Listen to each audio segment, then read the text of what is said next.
Boom! Welcome back to the channel, everyone. Welcome back to PokeMarketLab. We're talking Mega Evolution today. Mega Brave, Mega Symphonia, released in Japan. We're fully revealed on this set. We are racing towards our release here in September in the US. So we're going to talk about that today and what that means for Scarlet and Violet, what that means for the overall in general. If that sounds good to you, sit back, relax, and welcome to PokeMarketLab.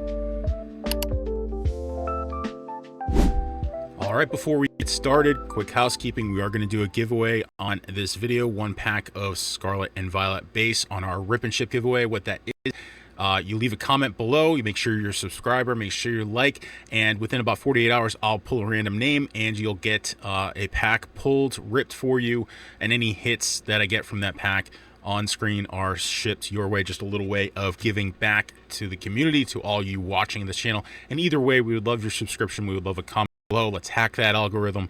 Let's pump this up. We are on our way to 6,000 subs, which would be another huge milestone. So yeah, we're talking about Mega Brave, Mega Symphonia, what that means for Mega Evolutions as we go into the fall here. This is the hottest market that any of us have seen in I would say all of Pokemon, right? Any of our time experiencing it. Maybe when we were kids, it was the rate of change was obviously bigger. We went from zero to massive, but this is certainly the hottest market here. And I think there's some leaving Scarlet and Violet early and going into a little mini block here, I think matters. It matters for Scarlet and Violet. It matters for the Pokemon hobby as a whole. So we're going to go into Mega Evolution today. We're fully revealed at this point now that the Japanese sets are out. Let's talk about where those Japanese sets sit right now, and what those cards, what those reveals mean for us in Mega Evolution, because I think I'm pretty excited. I'm pretty damn excited for this set. All right, over on PokeBeach.com, looking at the Mega Ultra Rares, I think is important here. They're doing something different. They're not using the same artwork from an SIR. This is a unique artwork to this rarity card, and this is, and has been in the past, right? Those hyper rares are technically rare, but because it was the same artwork, they were never coveted, is what I should say. So these look fantastic. I think normally they would look pretty plain if it weren't for that texturing and the difference in foils. So you have it creates that dimensionality that you need. I think you need in artwork. So this is Gardevoir here, and then we obviously have Lucario as well. A little harder to see the texture on that, but those look fantastic. So I'm very excited for those. I think this is a departure in the type of artwork that we have seen in Scarlet and Violet, which I think is good. I think it's good to have some uniqueness in an era.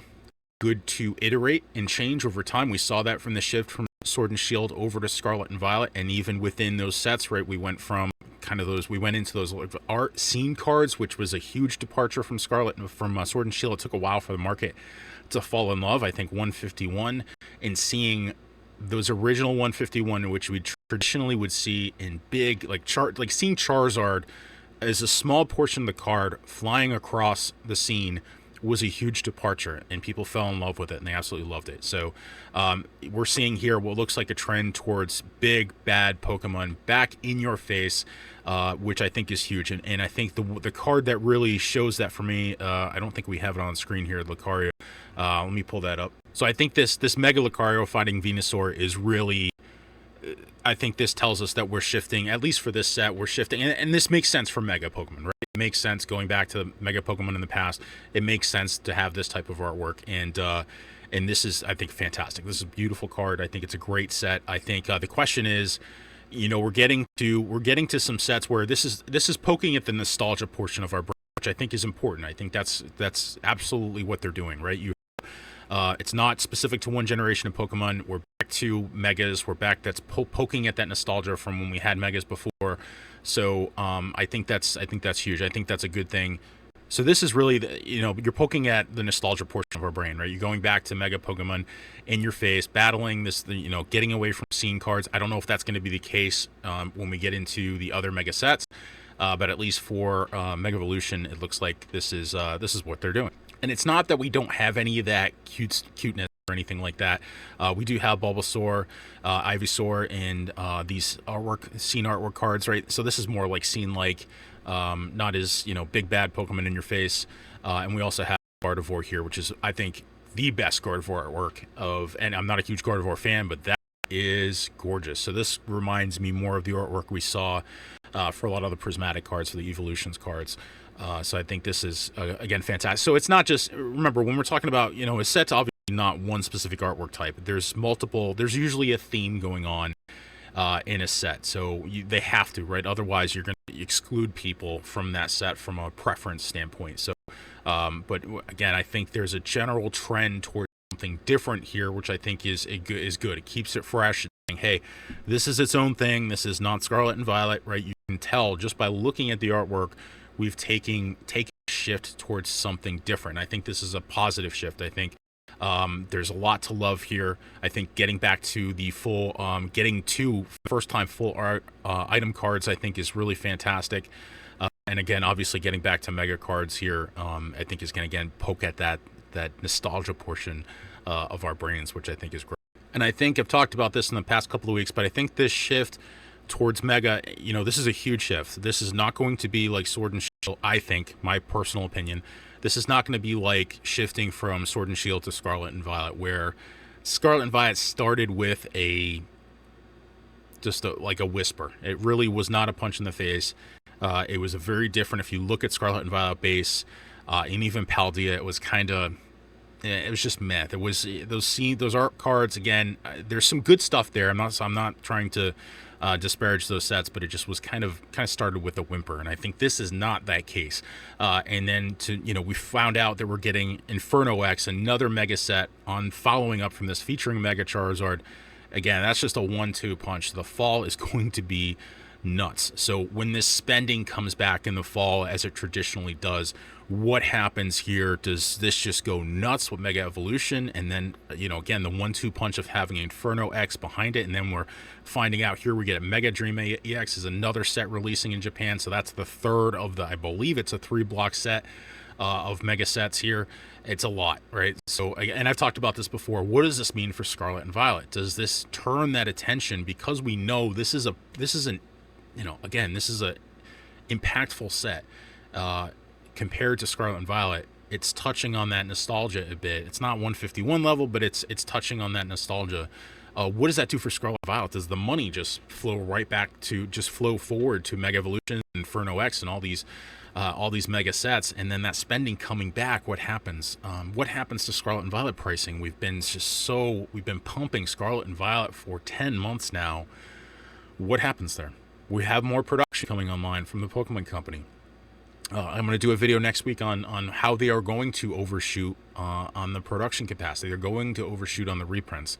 This could be incredibly good for Scarlet and Violet. Prismatic Evolutions boxes are still up above $100. There's still plenty of sets. Just even ETBs are expensive, far more expensive than they should be. I am an investor. I want my collection to grow, but I want it to grow not immediately. That is a bad, unhealthy thing. I want it to grow slowly over a long period of time. I want people to fall in love with it. I want people to get an experience to open it. I want to have an experience opening it, an opening product at a reasonable price. If you think what has happened in the last 10 months is good for the health of the hobby and the longevity of the hobby, it's not. It's not. And I said, yes, that's an opinion, but I can tell you it's an opinion with a conviction that I seriously have. And I don't think this is good. So I think a breath, Scarlet and Violet being able to take a breath, and I think the Pokemon Company getting an opportunity to catch up on reprints would be an absolutely great thing. I'm not saying that's going to happen. I'm saying that's an option. That's something that's floating around in my head. And there may be so much money that comes roaring back into the Pokemon hobby in the fall that it doesn't matter. Everything just keeps pumping and rolling. I think there's some headwinds. I think there's some economic headwinds. Still, we get a pretty, inflation still churning on, as much as it dipped recently, but it came back here.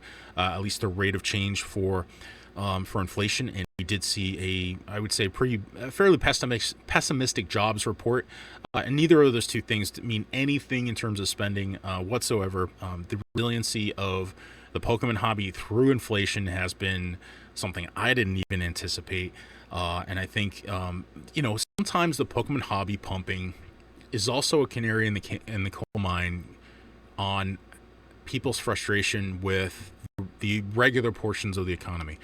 People trying to make money, frustrated that they can't make enough money, and this is another opportunity to make money.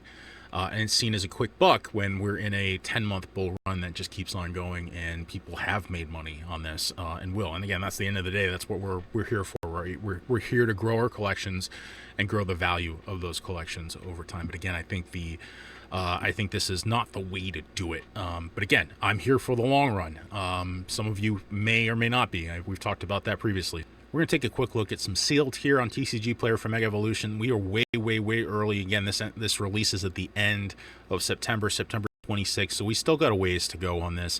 This is shaping up to look like, just like Destined Rivals from a pre-release standpoint, pricing standpoint at least.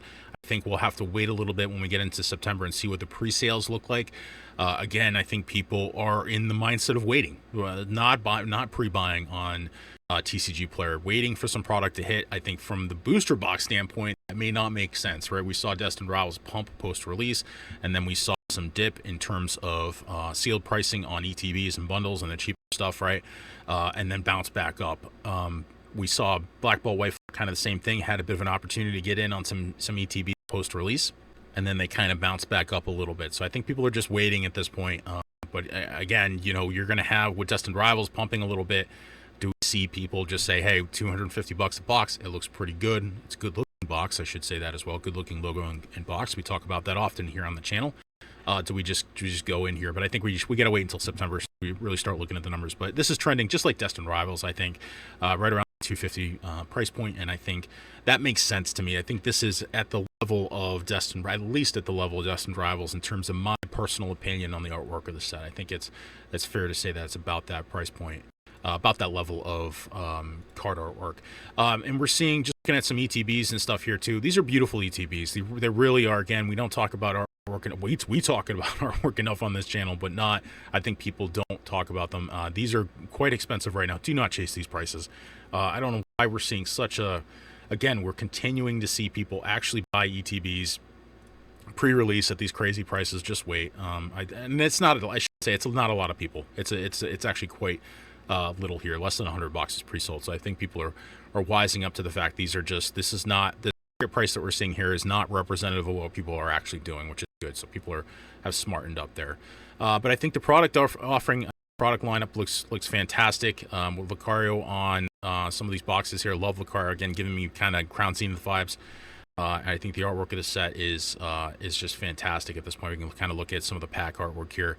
Again, Lucario on the box, beautiful packs, and this absolutely looks like we're going a modern take on some XY cards. Really, that's really what it feels like to me, and it's shaping up to be fantastic. And with that, we get to the end of the video here. We would, again, love your subscription, love any comments below. That really helps with the algorithm, helps us get this information in front of other people. This is just my take. Remember, my opinions, my take. This is not a data-focused video. And reminder, we do have a giveaway, Rip and Ship giveaway on this video. So just get a comment below. Got to be a subscriber to win that. And of course, any feedback on the video, any comments, would love them below. I am working on that Discord. Try to get that up and running again so we can have more meaningful conversations. It's hard to do that in a YouTube video at the end of the day. And I hope you're having a fantastic week. And with that, we will see you next time. PokeMarketLab